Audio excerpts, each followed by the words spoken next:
오늘 우리에게 주신 하나님의 말씀을 함께 보도록 하겠습니다. 하나님의 말씀은 신약성경 요한복음 14장 15절에서 24절까지 말씀입니다.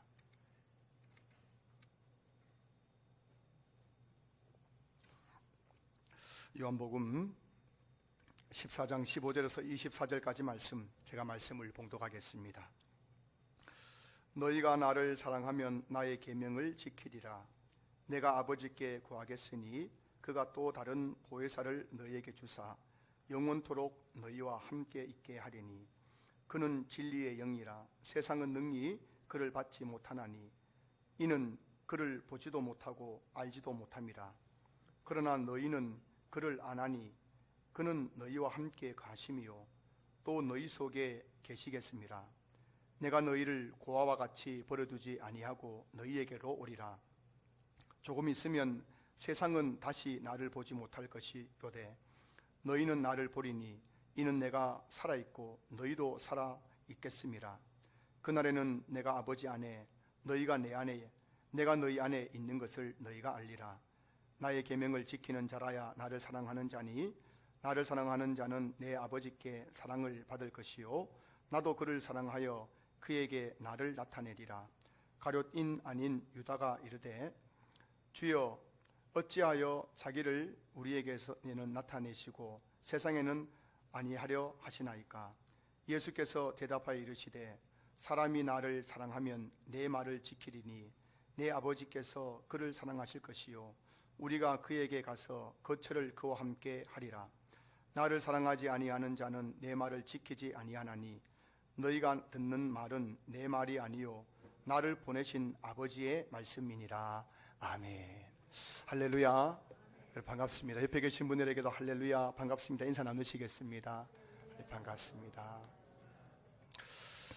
오늘 말씀 나누기 전에 제가 두 가지 말씀드리자면, 첫째는 제가 이 강단에 서서 예배를 인도하는데요, 제가 돌이켜보니까요, 제가 그 감정적으로 육체적으로 온전해서 예배를 드린 경우는 거의 없는 것 같아요. 저도 사람이 이제 감정이 있잖아요. 또 육체가 있기 때문에 육체적으로 완전한 상태, 감정적으로 완전한 상태에서 제가 예배를 인도한 적은 거의 없습니다. 그만큼 우리는 감정과 육체에 영향받는 사람들입니다. 그런데 제가 그럼에도 불구하고 제가 그 예배 때마다 제 개인적으로는 주님께 내게 맡겨진 이 설교의 사역들, 또 이 예배의 사역들을 감당할 수 있는 이유는 그때마다 제가 성령님의 도우심을 구하거든요. 성령님의 도우심을 구하며, 성령님, 나는 지금 감정적으로 완전하지 못합니다. 육체적으로 완전하지 못합니다. 그러나 성령님이 나의 가운데 충만하게 임하시면은 내가 연약한 가운데서도 이 시간 온전히 주님을 예배할 수 있고 성도들에게 말씀 사역을 감당할 수 있습니다. 도와주십시오. 그렇게 성령을 의지해서 예배 드릴 때마다 제가 정말 경험하는 것은 정말 이 예배 가운데 성령의 충만한 역사들이 나타나는 것을 보게 되는 것이에요. 여러분 기억하십시오. 여러분들이 지금 여러분 중에서 육체적으로 온전한 상태에 있는 분 아무도 없습니다. 감정적으로 온전히 하나님을 예배할 수 있는 분 아무도 없어요. 감정이 뒤엉켜 있고 육체가 피곤하고 이런 가운데 오셨지만, 여러분들이 이 시간 성령님 나를 붙잡아 주시옵소서, 성령님 나를 주장하여 주시옵소서, 그렇게 성령의 도우심을 구하면 여러분들은 참된 예배자, 완전한 예배자가 될 줄로 믿습니다. 이 예배 가운데 여러분 자신을 의지를 가지고 드린 것이 아니라 성령의 도우심으로 예배드리는 우리 성도들 될 수 있기를 주의 이름으로 축복합니다. 또 한 가지, 여러분, 제가 말씀을 전하잖아요. 이 말씀은 성찬식이에요. 성찬식이 뭡니까? 예수님의 그 몸을 떼어서 성도들이 나눠주는 것이 성찬이 아닙니까? 말씀은 육신의 이 말씀이 바로 육신이 아닙니까? 육신이 말씀이 된 것 아닙니까? 이게 말씀이 예수님의 육신이군요. 말씀의 떡을 먹는 거예요. 자, 근데 저는 여러분들에게 떡을 나눠줄 때 어떻게 나눠주느냐? 우리 공동체에 제가 말씀의 떡을 나눠주는데, 여러분들 뭐라고요? 성찬에 참여하듯이 조각조각 여러분 받아들일 것입니다. 여러분 기억하셔야 됩니다. 제가 이 예배를 인도할 때마다 어느 누구 한 사람을 위해서 말씀 전한 적은 없어요. 저는 공동체에 주시는 말씀의 떡을 나눕니다. 여러분들 그것을 받아 먹는데, 성찬에 참여하듯이 그 받아 먹는 여러분들 중에 혹여나 저 최경훈 목사가 나 들으라고 저렇게 설교하느냐라고 생각된 분이 계시면 여러분 그거는 절대 그런 생각 가지면 안 됩니다. 저는 공동체의 말씀을 전하는 거예요. 말씀의 떡입니다. 주님의 몸을 전하는 겁니다. 여러분들 그걸 받아 먹는데, 받아 먹을 때에 겸비한 심령으로 성령의 도우심으로 그 말씀을 받아 드시기 바랍니다. 그래가지고 다른 어떤 감정 가지고 받아들여 버리면 여러분 시험이 드는 거예요. 제가 목사로서 여러분의 공동체 말씀의 떡을 드리는 겁니다. 이 주님의 몸입니다. 잘 받아 드시기 바랍니다. 성령의 도우심을 구해서. 그래서 우리 성도님들이 예배 때마다 성령의 도우심으로 충만한 예배 될 수 있길 바라고요. 주시는 말씀들을 정말 나에게 주시는 말씀으로 성찬의 떡을 먹듯이 잘 받아 드셔가지고, 때로는 그것이 쓸 때가 있을 겁니다. 때로는 그것이 달 때가 있을 거예요. 그걸 잘 받아 드셔가지고 그 말씀이 여러분들에게 영의 양식 될 수 있기를 주의 이름으로 축복합니다. 오늘은 제가 설교 제목을 사랑합니다 나의 예수님이라고 제가 정했는데요. 어디서 많이 들어본 그런 말이죠. 사랑합니다 나의 예수님. 많이 들어보셨죠? 우리가 즐겨 부르는 찬양의 제목입니다. 우리 함께 사랑합니다 나의 예수님 함께 찬양하겠습니다. 아멘. 오늘 여러분들이 참 멋들어지게 사랑합니다 나의 예수님 찬양을 불렀는데요. 제가 한번 여쭤볼게요. 여러분 정말 예수님 사랑하십니까? 진짜로 예수님 사랑하십니까? 그러면 오늘 이 설교 들으시면서 내가 진짜 예수님 사랑하는지 한번 여러분 자신을 한번 돌아보는 시간 되셨으면 좋겠어요. 오늘 본문이 포함된 요한복음 13장에서 17장까지는 하나의 본문입니다. 한 장소에서 예수님께서 하시는 말씀들이 기록되어 있기 때문에 하나의 본문이에요. 예수님께서 십자가 고난을 당하시기 전 마지막으로 마가의 다락방에서 제자들과 함께 최후의 유월절 만찬을 드시고 그 후에 예수님의 발을 씻겨주는 그 세족식의 내용이 요한복음 13장에 나오고요. 14장부터 16장까지는 예수님께서 십자가의 죽으심 그리고 부활 그리고 성령 강림에 대해서 제자들에게 예고하시는 내용이 나오고, 요한복음 17장 예수님께서 마지막으로 그 이 땅에 남겨질 제자들을 위해서 대제사장적인 축복의 기도를 드리는 것이 요한복음 17장에 나옵니다. 그리고 나서 요한복음 17장에 가면은 예수님께서 대제사장들과 또 서기관들이 보낸 사람들에 의해서 붙잡히시고 또 신문당하시고 고난당하시고 십자가에 죽으신 내용이 18장 이하에 나오게 되죠. 그 13장부터 17장까지 내용은 한 장소에서 있었던 동일한 그 하나의 본문인 거예요. 그래서 오늘 제가 설교를 하는데 이 13장부터 17장까지 내용을 전체를 아울러서 제가 두 가지 핵심을 가지고 여러분과 함께 말씀을 나누려고 합니다. 예수님은 십자가 사건을 앞두고 마가의 다락방에서 고별 설교를 하시면서 제자들에게, 오늘 본문에 나와 있지는 않지만 베드로에게 말씀하셨던 것처럼 너희들이 나를 사랑하느냐라고 물으실 겁니다. 자, 여러분 다시 한번 여쭙겠습니다. 여러분 정말 예수님 사랑하십니까? 근데 오늘 본문에 보시면은 예수님께서 정말 예수님을 사랑한다는 것이 무엇인지에 대해서 우리에게 말씀해 주고 있는 거예요. 이 고난주간 주님이 나를 죄에서 구원해 주시고 지옥 갈 나를 천국 가게 해주시는 그 십자가의 고난을 당하셨는데 왜 주님이 나 같은 죄인을 위해서 십자가 고난 당하셨는지, 그 주님을 정말 사랑한다면 그 주님을 사랑한다는 것이 무엇인지 이 고난주간에 우리가 한번 묵상해 봐야 될 것 같아요. 그래야 참된 고난주간에 그 주님의 고난의 의미가 우리에게 다가올 수 있는 것 같습니다. 사랑하는 성도 여러분, 주님을 사랑한다는 것은 무엇일까요? 사랑합니다 나 예수님 100번 부르면 주님 사랑하는 겁니까? 1000번 부르면 주님 사랑하는 거예요? 정말 주님을 사랑한다는 것이 무엇일까요? 자, 첫째는 예수님을 사랑한다는 것은 내 옆에 있는 형제를 사랑하는 것을 의미하는 거예요. 요한복음 13장 34절 보시면은 새 계명을 너희에게 주노니 서로 사랑하라. 내가 너희를 사랑한 것 같이 너희도 서로 사랑하라. 예수님은 새 계명을 너희에게 주노라 말씀하십니다. 새 계명이 있으면 무슨 계명이 있어요? 옛 계명. 옛 계명이 무엇입니까? 바로 하나님께서 시내산에서 모세에게 주셨던 십계명이 바로 옛계명이죠. 그리고 마가의 다락방에서 예수님께서 제자에게 주신 그 계명이 새 계명인 겁니다. 십계명은 크게 두 가지입니다.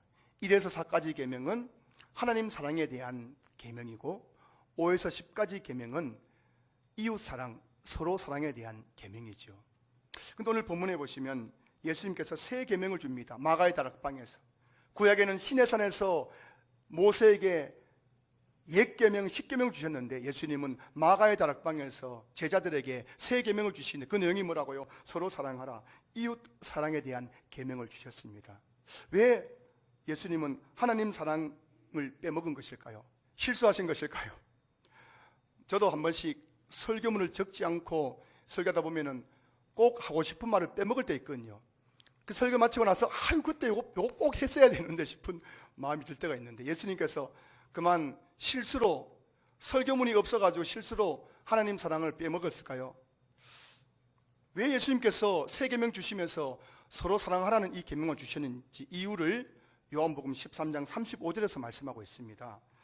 요한복음 13장 35절 말씀 보시면은 너희가 서로 사랑하면 이로써 모든 사람이 너희가 내 제자인 줄 알리라. 너희가 내 제자인 줄 알리라는 이 말씀은 한마디로 말하면 쉽게 말하면 너희가 나를 사랑하는 줄 알리라라는 것이에요. 참된 제자는 그 스승을 사랑하는 거죠. 너희가 내 제자인 줄 알리라. 너희가 나를 사랑하는 줄 알리라. 누가요? 모든 사람, 세상 사람들이요. 그래서 요한복음 13장 35절 말씀을 다시 이렇게 해석하면은 너희가 제자들이 서로 사랑하면 이로써 세상 사람들이 너희가 정말 나를 사랑하는 줄을 알게 될 것이다 라고 말씀하고 있어요. 자, 여러분, 세상 사람들이 우리가 예수님 사랑하는 것을 무엇을 통해서 알 수 있다고요? 여러분들이 맨날 밖에 지나간 사람들이 사랑합니다 나의 예수님 하고 부른다고, 노래 부른다고 아, 저 사람들 예수님 사랑하는구나 이렇게 생각하지 않는다는 거예요. 그건 소음입니다. 소음. 세상 사람들이 교회를 바라보면서 아, 저 사람들 정말 예수님을 사랑하는 사람이구나. 뭘 통해 알 수 있다고요? 우리가 서로 사랑할 때요. 사랑할 때. 그러면 세상 사람들이 야, 저 사람들 진짜 예수님 제자구나, 진짜 예수님 사랑하는 사람들이구나 알게 되는 거예요. 오늘 요한복음은 예수님의 제자 사도 요한이 기록한 그 성경 아닙니까? 사도 요한의 또 다른 저서가 성경이 기록한 성경이 요한 1서죠. 요한 1서는 좀 더 구체적으로 이렇게 말씀하고 있습니다. 요한 1서 4장 20절 말씀 보시면은 누구든지 하나님을 사랑하노라 하고 그 형제를 미워하면 이는 거짓말하는 자니 보는 바 그 형제를 사랑하지 아니하는 자는 보지 못하는 바 하나님을 사랑할 수 없느니라. 이게 지금 오늘 본문 말씀하는 요한이 하는 말이거든요. 요한 1서도 요한이 하는 말 아닙니까? 눈에 보이는 형제를 사랑하지 미워하고 사랑하지 아니하는 사람은 눈에 보이지 않는 하나님을 사랑할 수 있어요, 없어요? 하나님을 사랑한다는 것은 참 추상적이지 않습니까? 하나님 사랑한다는 게 뭐예요, 여러분? 사랑합니다 나의 예수님 계속 부르면 하나님 사랑하는 겁니까? 그건 너무 추상적인 거예요. 하나님을 정말 사랑하는 것은 무엇으로 증명될 수 있느냐? 거듭 말씀드리지만 하나님 사랑은 형제 사랑을 통해서 그것이 증명될 수 있다는 거예요. 여러분들이 정말 예수님을 사랑하는 사람인가? 정말 하나님을 사랑하는 사람인가? 저는 그거 알고 있어요. 뭘 통해 알고 있느냐? 여러분들이 저를 대하는 태도, 성도를 대한 태도 보면 제가 금방 알 수 있는 거예요. 내 옆에 앉아있는 성도님은 어떤 존재입니까? 예수님이 자기 몸을 버리시면서까지 사랑하는 존재예요. 예수님이 자기 생명을 버리시면서까지 사랑하는 존재가 여러분 옆에 앉아 있는 바로 성도님인 거예요. 여러분 보시기에는 우습게 보일지 몰라도 예수님은 여러분이 우습게 하는 그 사람을 위해서 자기 생명을 버리신 거예요. 그러니 우리 한 사람 한 사람은 값으로 따지면 얼마짜리인지 아십니까? 예수님 짤이에요. 예수님 짤이. 예수님의 생명과 같은 존재이기 예수님 짤이. 따라해보세요. 나는 예수님 짤입니다. 옆에 있는 분에게 눈만 보고 가까이, 입 가까이 대지 마시고 눈으로 보면서, 멀리서 보면서, 당신은 예수님 짤입니다. 여러분들이 옆에 있는 성도들을 10원짜리 취급하면은 10원짜리 취급이 뭐예요? 우습게 알고 가짜게 알고 무시하면 그 사람은 예수님 사랑하는 사람이 아니에요. 예수님을 10원짜리 취급하는 사람이에요.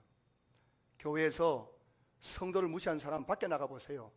예수님을 10원짜리 취급하는 사람입니다. 예수님을 우습게 여기는 사람이에요.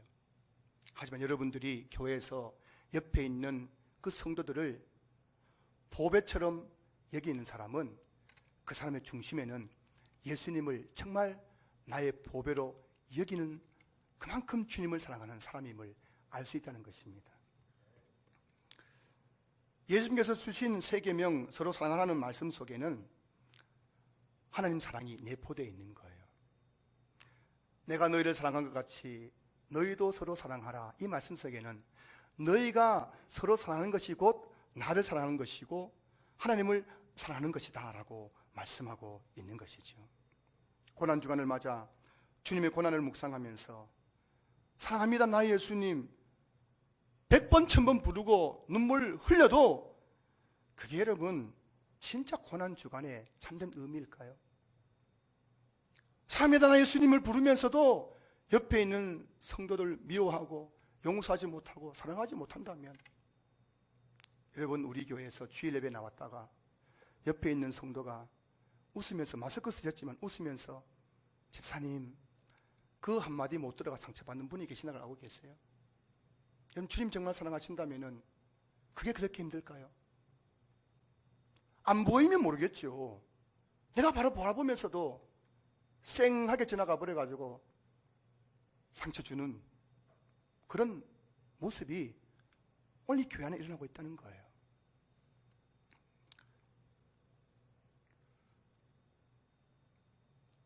사랑합니다 나 예수님 찬송을 부르고 눈물 흘리지만 여전히 내 옆에 있는 형제를 미워하고 그때 했던 내게 했던 상처 준 거, 내게 모욕 준 거, 섭섭하게 했던 거 그거 풀어내지 못해가지고 용서하지 못하고 있다면 여러분들이 말하고 있는 불렀던 사랑합니다 내 예수님은 하나님을 가증하게 되는 것이에요.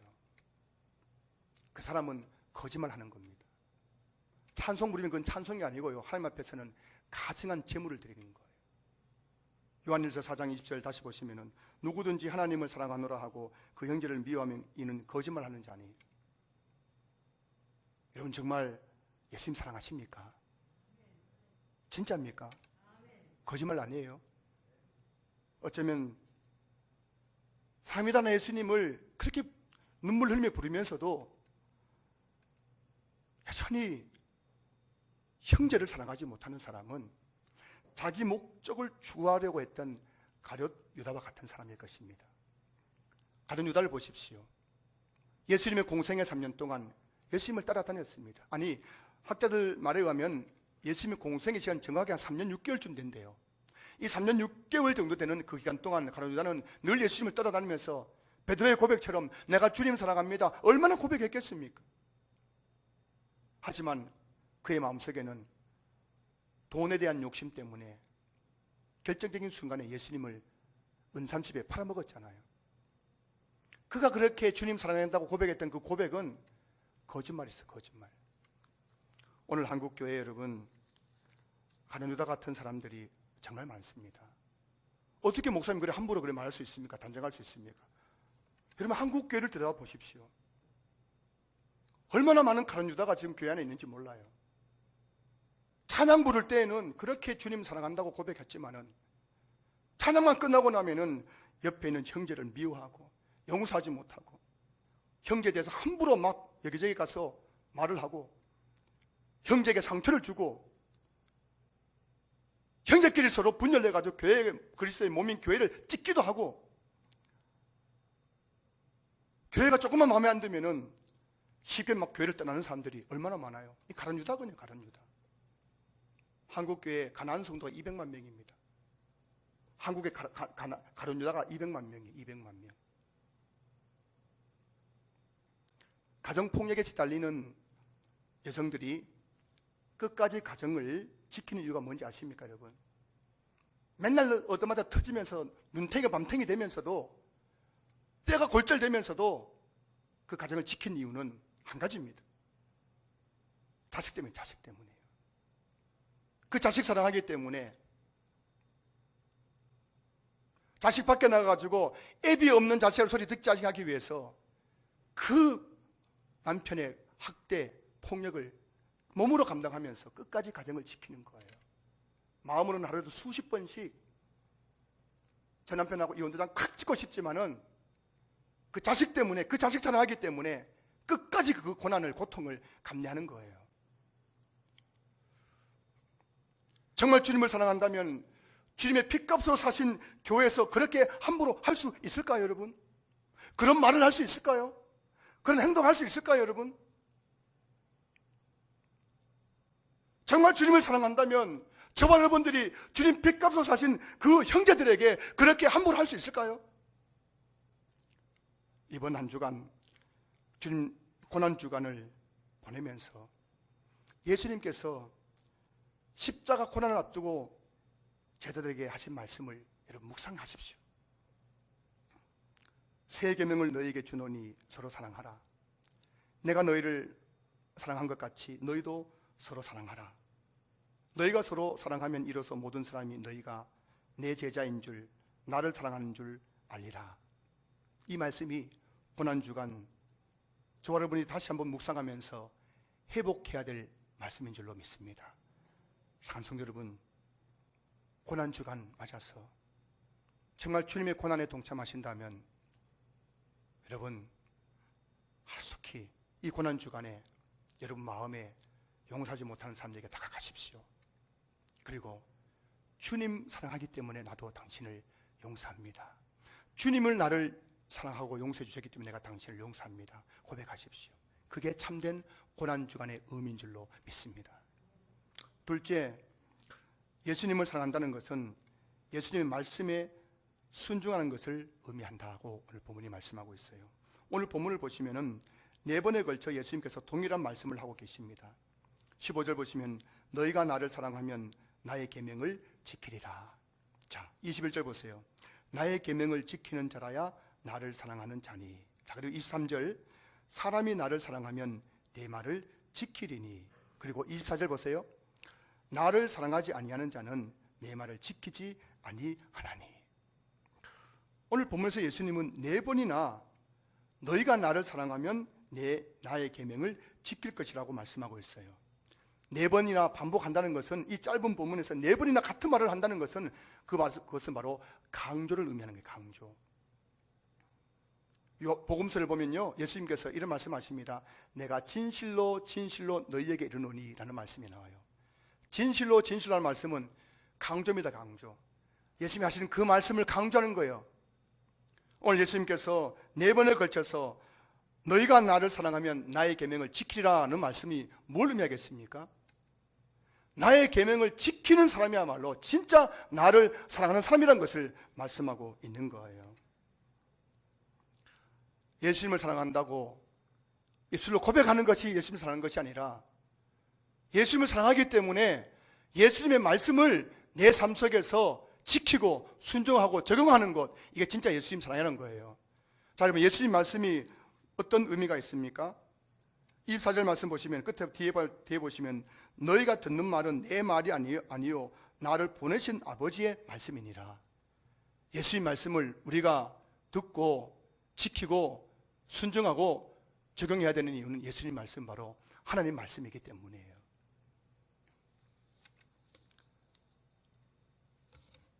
사랑하는 사람이 생기면 어떻게 합니까? 사랑하는 사람이 생기면은 자꾸 그 사람에게 전하고 싶어요? 전하기 싫어요? 부모님을 사랑하는 자녀들은 부모님에게 자꾸 전하고 싶어요? 전하고 싶지 않아요? 이게 정상적인 거예요.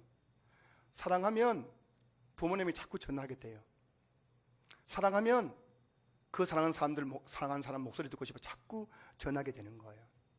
전화기 붙잡고 밤새도록 그냥 졸면서도 그 말을 듣는 거예요. 끊지 못합니다. 듣는 것이 즐겁기 때문이에요. 예수님을 사랑한다면 예수님 말씀이 즐거울까 안 즐거울까요? 예수님 말씀 듣는 것이 좋을까 안 좋을까요? 자, 여러분 성경책에 한번 손을 얹어보세요. 이렇게 해보세요. 다 들어보세요. 순종이 제사보다 낫습니다. 자, 이 성경 앞에서 여러분 솔직히 한번 제 질문에 답을 내보세요.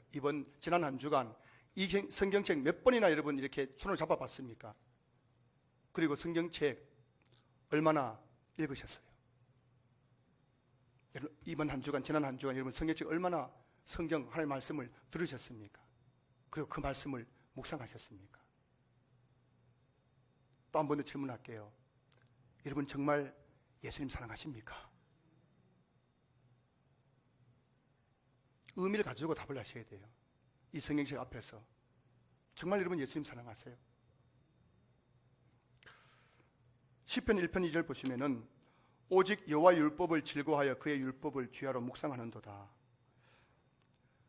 오직 여호와 율법을 즐거워하여 무슨 말이에요? 여호와 율법만 즐겁다는 거예요. 여호와 율법만 즐겁고 그래서 주야로 밤낮으로 율법만 묵상한다는 겁니다. 여러분 사람이 어떻게 그렇게 살아갈 수 있어요? 이 세상에 즐길 것이 얼마나 많습니까? 맛있는 것도 많고 즐길 것이 얼마나 많아요. 그런데 어떻게 맨날 그냥 주야로 여호와 율법만 즐거워하고 여호와 율법만 묵상할 수 있습니까? 그게 사람입니까? 어떻게 그럴 수 있어요? 근데 여러분 이 시편 1편 기자는 자신의 고백을 지금 말하고 있잖아요. 자신의 경험을 말하고 있잖아요. 시편 1편 기자가 누군지 정확하게 나와 있지 않지만 그는 복 있는 사람이에요. 그리고 의인이었습니다. 시편 1편에 나오는 내용입니다. 복 있는 사람, 의인이 무슨 말인지 아십니까? 하나님을 사랑하는 자라는 뜻이에요. 하나님을 사랑하는 자. 하나님을 사랑하면은 어떻게 된다고요? 하나님 말씀 듣는 것이 가장 즐겁고 그래서 밤낮으로 말씀을 묵상해도 지겹지 않은 역사가 나타나게 되는 거예요. 하나님을 사랑하는 자는 말씀이 너무너무 즐겁고 좋아가지고요 악인들의 길을 따라가지 않는 거예요. 죄인들의 길에 서지 않는 거예요. 오만한 자리에 앉지 않는 것입니다. 이게 시편 1편의 시편 기자의 고백이잖아요. 고백. 우리가 믿음 하는데요 사실 믿음이란 말씀 떠나서는 믿음 말할 수 없어요. 그 사람의 믿음은 말씀을 대한 태도에 달려 있는 거예요. 자 보세요. 주님을 사랑하는 것을 어떻게 알 수 있냐? 첫째는 옆에 있는 형제를 대하는 태도에 달려 있는 거예요. 그게 첫 번째 말씀드린 거고, 두 번째 그 사람이 정말 주님을 사랑하는 걸 뭐로 알 수 있느냐? 말씀을 대하는 태도를 통해서 알 수 있는 거예요. 말씀을 가까이 하는가? 말씀을 즐거워하는가? 말씀대로 살아가고 있는가? 남편과 아내가 차를 타고 가는데 아내가 여보 106.9 메가헤르츠 극동방송 좀 틀어요. 틀었어요. 설교 나옵니다. 에이 뉴스나 보자. 여보 좀 틀어봐. 그 목사님 말씀 너무 좋아. 뭐 맨날 그 설교만 듣냐고 차 타고 가면서. 말씀을 즐거워하는가? 그리고 그 말씀대로 살아가고 있는가? 그 말씀을 내 삶 속에 적용하고 있는가? 교회에서만 신자고 밖에 나가면은 세상 삶과 똑같이 살아가고 있는가?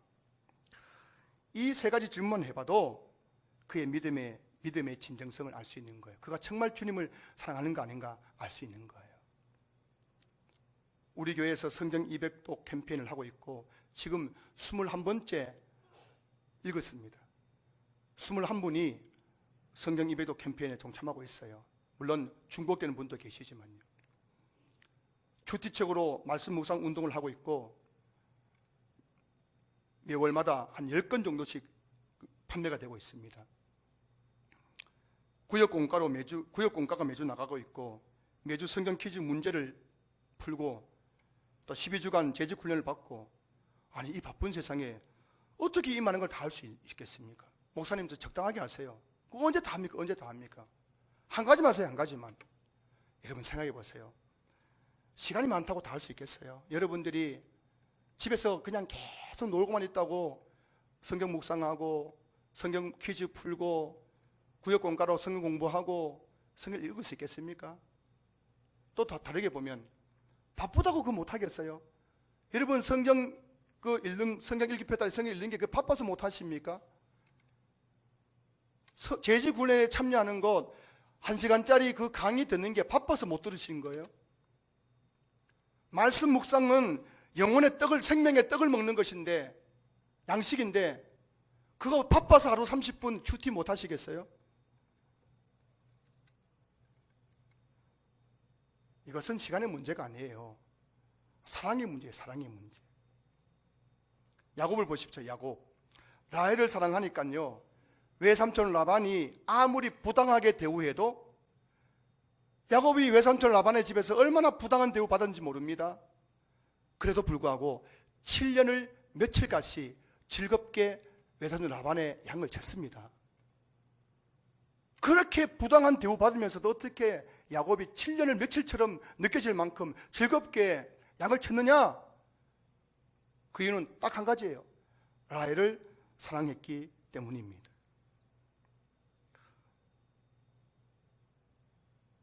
칠 7년을 며칠처럼 여겨질 만큼 신앙생활이 즐거울 수 있는 방법이 있어요. 여러분 대형교회에서 신앙생활 한다고 행복하겠어요?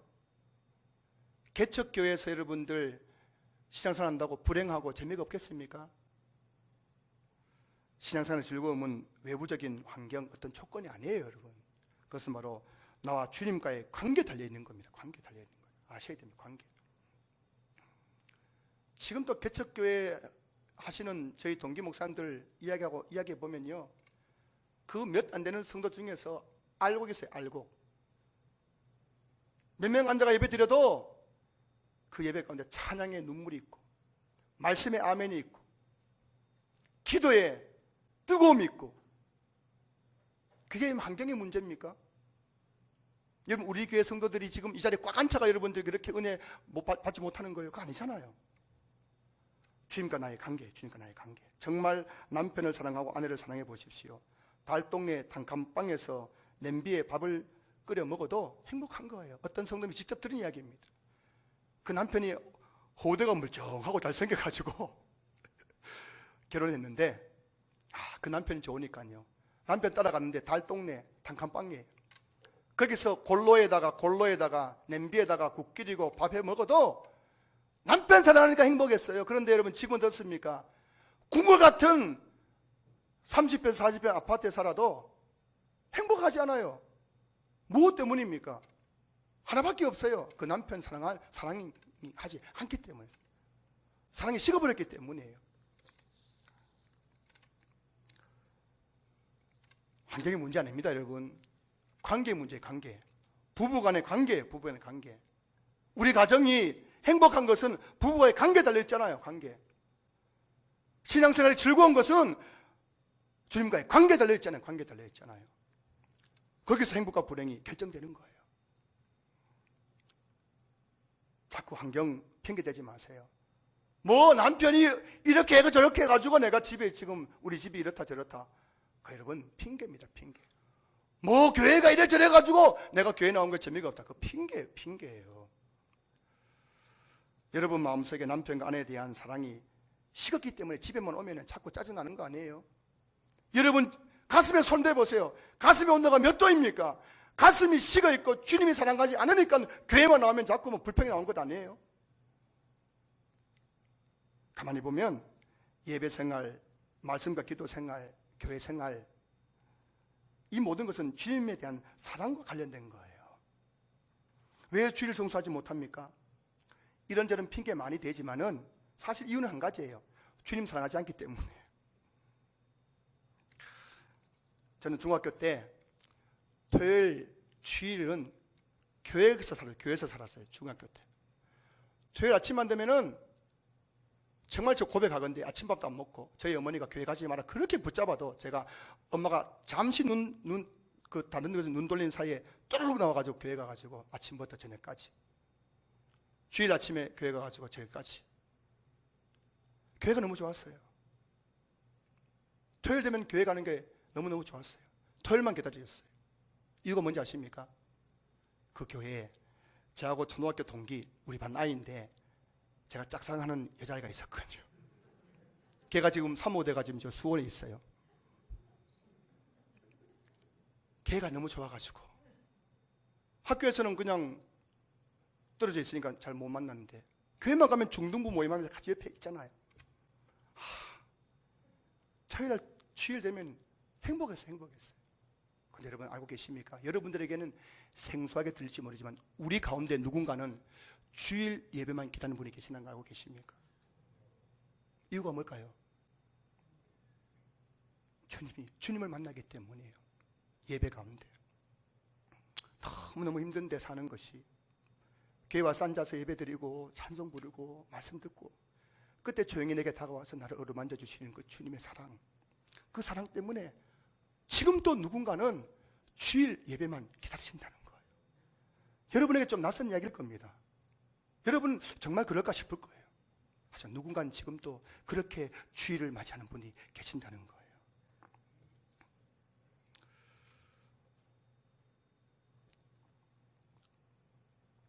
물론 요즘은 코로나로 인해서 불가항력적으로 예배에 참석하지 못하는 분들이 계신 거 사실입니다. 직장 때문에 직장에서 교회 가면은 잘라버리겠다는데 어떻게 나와요? 또 기저질환 때문에 가정에서 온라인 예배 드리는 분들도 많이 계십니다. 한국교회 안에는. 우리 교회도 계시고요. 그런 분들 진짜 하나님 예배 드리는 거 맞습니다.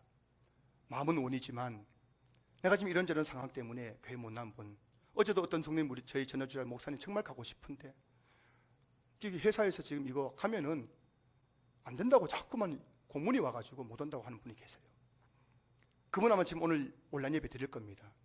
함께 그 예배 받으실 겁니다. 그런데 여러분 이해가 안 되는 게 있어요. 이해가 안 되는 게요. 주일 예배 1시간 코로나 바이러스 무서워가지고 1시간 예배 드리는 것도 못 드리는 분들이 있잖아요. 근데 어떻게 해서 주말만 되면은 대형 마트에 그렇게 사람들이 바글바글 거리는 것일까요? 그 사람 다 불신자들일까요? 주일 예배 1시간 마스크 쓰고 거리두기 하면서 예배 드리는 것도 겁난다고 교회 안 나오는데 어떻게 주말만 되면은 식당마다 좀 이름 있다는 식당마다 대기 번호 30번 40번 받아가면서도 바글바글 앉아가지고 마스크 벗고 침 튀기면서 밥을 먹고 있는 것일까요? 이해가 안 되는 거예요. 무엇 때문일까요? 정말 코로나 바이러스가 무서워서 교회 못 나오는 걸까요? 아니에요, 여러분. 주님 사랑하지 않기 때문에 안식일 지키라는 그 말씀 순종 못하는 거예요.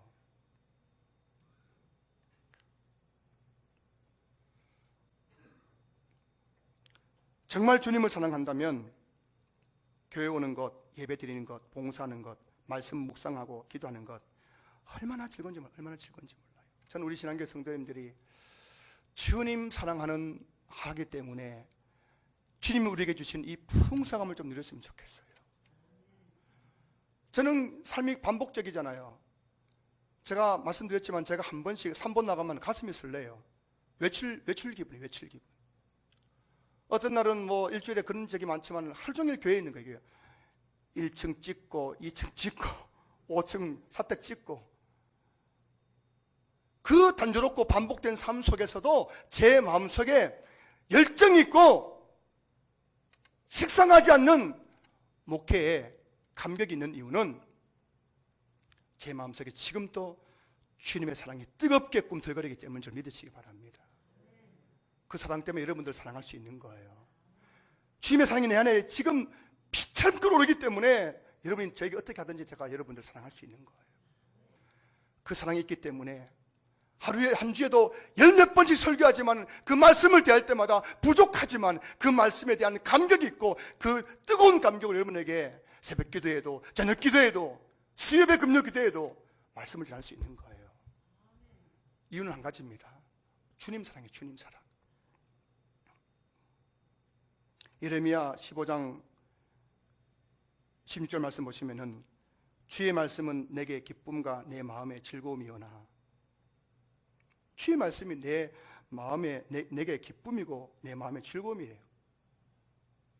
예레미야 고백입니다. 찬송가 364장 1절 가사를 보면은 내 기도하는 그 시간, 그때가 가장 즐겁다. 어떻게 이게 가능해요? 말씀이 나에게 기쁨이고 내 마음의 즐거움이고 내 기도하는 그 시간이 어떻게 그렇게 가장 즐거울 수 있습니까? 이유는 한 가지입니다. 주님을 사랑하기 때문에.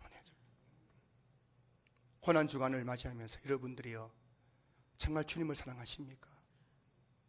여러분들에게 말씀의 감격이 있습니까? 말씀의 즐거움이 있습니까? 여러분 안에 형제 사랑이 회복되셨습니까?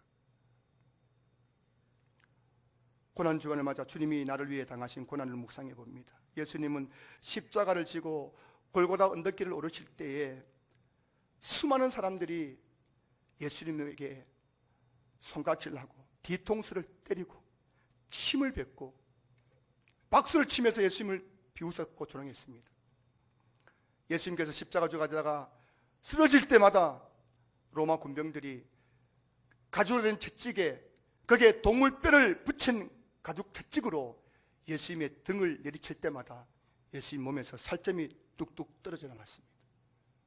그리고 골고다 언덕에서 십자가에 지실 때에 양손에 굵은 대못이 박히고 포개진 두 발에 그 발목에 굵은 대못이 박히고 머리에는 조금만 찔려도 피가 펑펑 쏟아지는 가시멸관을 머리에 쓰셔서 온몸에서 피가 쏟아지고 옆구리에 창이 찔리면서도 예수님은 그 십자가를 내려지 않았습니다. 그 끝까지 십자가의 고난을 당하셨습니다. 이유는 한 가지입니다. 우리를 사랑하셨기 때문이에요. 십자가 외에는 우리를 죄에서 구원할 방법이 없었기 때문입니다. 그 주님의 십자가와 부활을 통해서 우리가 죄에서 구원받아 하나님의 자녀가 되었고, 지옥 갈 수밖에 없던 저와 여러분들이 불나방처럼 이 땅을 살다가 지옥불에 던져질 저와 여러분들이 천국 소망 바라보며 이 땅을 살아가게 된 줄로 믿습니다. 이 고난주간에 다시 한번 저와 여러분들이 겸한 마음으로 질문해 봅니다. 스스로에게 질문해 보는 겁니다. 나는 정말 주님을 사랑하고 있는가?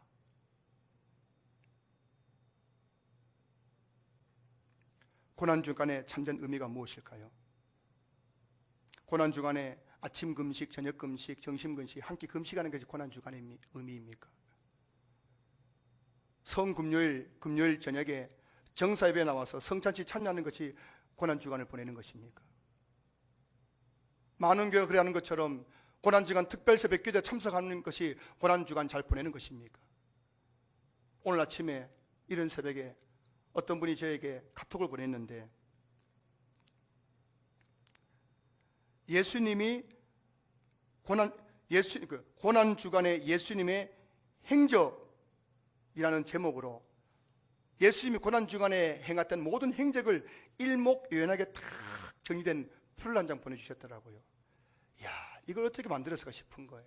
이 한 장만 딱 보면 예수님의 고난주간의 행적이 나오는 게 월요일, 화요일, 수요일, 목요일, 금요일, 토요일.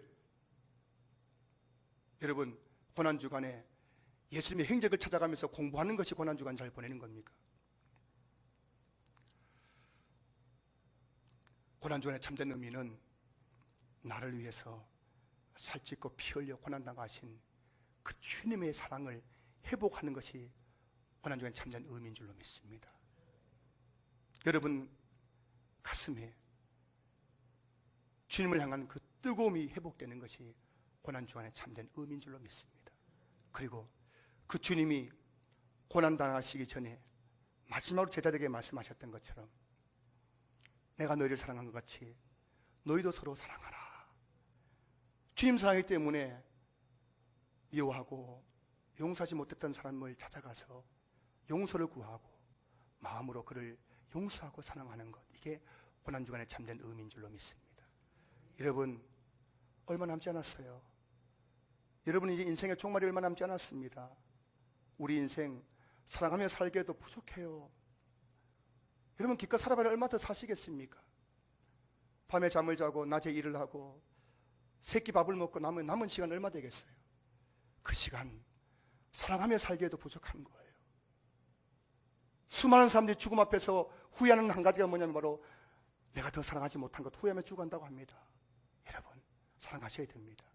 이게 정말 주님을 사랑하는 것이에요. 내 옆에 있는 형제를 사랑하는 것, 이게 참된 주님을 사랑하는 고백인 거예요. 교회에서만 신자가 되지 마시고 밖에 나가서도 신자 되시기 바랍니다. 교회에서만 신자처럼 가면 쓰고 있지 마시고 밖에 나가서 주님이 우리에게 주신 그 말씀을 삶에 적용하고 그 말씀에 순종하고, 이게 분명 내게 불이익인 줄 알고 이게 분명 나를 망하게 하는 것을 알면도 불구하고 주님 말씀이기 때문에 뚜벅뚜벅 그 말씀에 순종의 길을 걸어가는 여러분 될 수 있기를 저는 축복합니다. 이것이 바로 고난주간의 참된 의미인 줄로 믿습니다.